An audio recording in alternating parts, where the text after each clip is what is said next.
Hello guys, welcome Players to the Core. My name is Stephen Dawes. Thank you for joining me. I hope that you are having a good weekend, particularly after the game against Manchester City. If you haven't seen my reaction to that, then I'll leave a card up here somewhere so you can see my reaction to that game as well.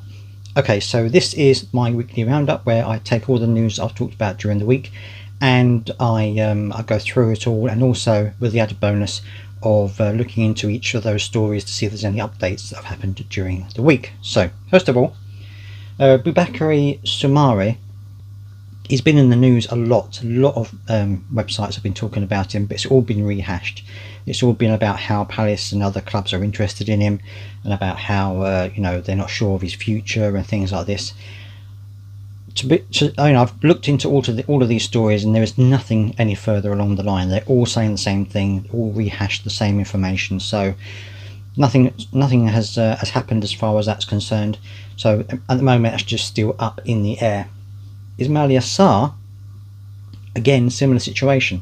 A lot of people have been writing about it, particularly about the deal with Aston Villa that collapsed.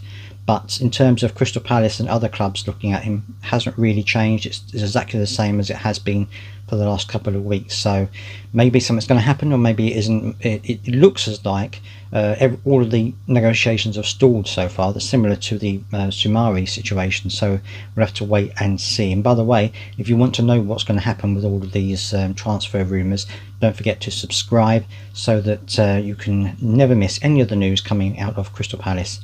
For this channel, we'll cover everything that comes out. Now on to Wilfried Zaha. I'm going to talk a little bit about his injury in another video that I'm going to make, but at the moment, talking about the Arsenal interest that was in him, hasn't seemed to have gone any further. Haven't seen anything else about it. Seen a few rehashed stories as you do, but I haven't seen anything to say that he's going to Arsenal or anywhere else for that matter. And so I don't think that there's any truth in that rumour. If there is, then it's being kept very quiet, which is not impossible, but I don't think there's anything else happening with that.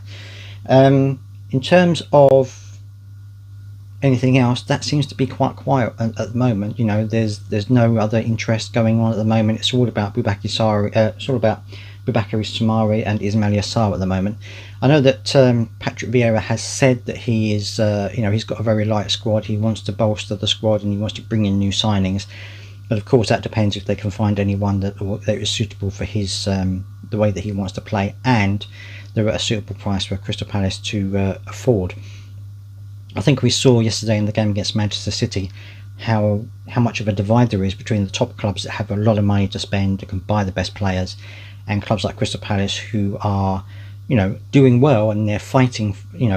I've said before, Crystal Palace can beat any side on their day, but there is a gap. There is a gap there. There is a gulf in terms of the quality of the players, and there's always going to be. And I think that with Newcastle now having a huge backer behind them, I think they will join the list of clubs that will just be able to buy whatever they want, and that gap will widen between them and the rest of the Premier League as well.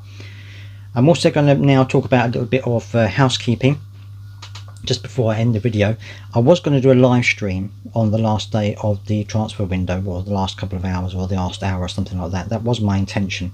However, I've been looking into it, and I normally do these videos on my mobile, so I was hoping to do a live stream on my mobile as well, but I need 1,000 subscribers to do that, so I can't do that at the moment.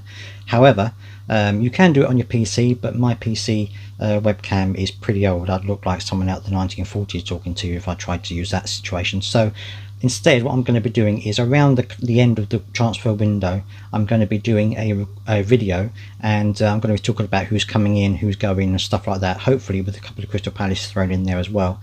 And then that's going to be released just after the close of the transfer window. So don't forget to stay tuned for that and subscribe if you want to catch that at the last transfer day.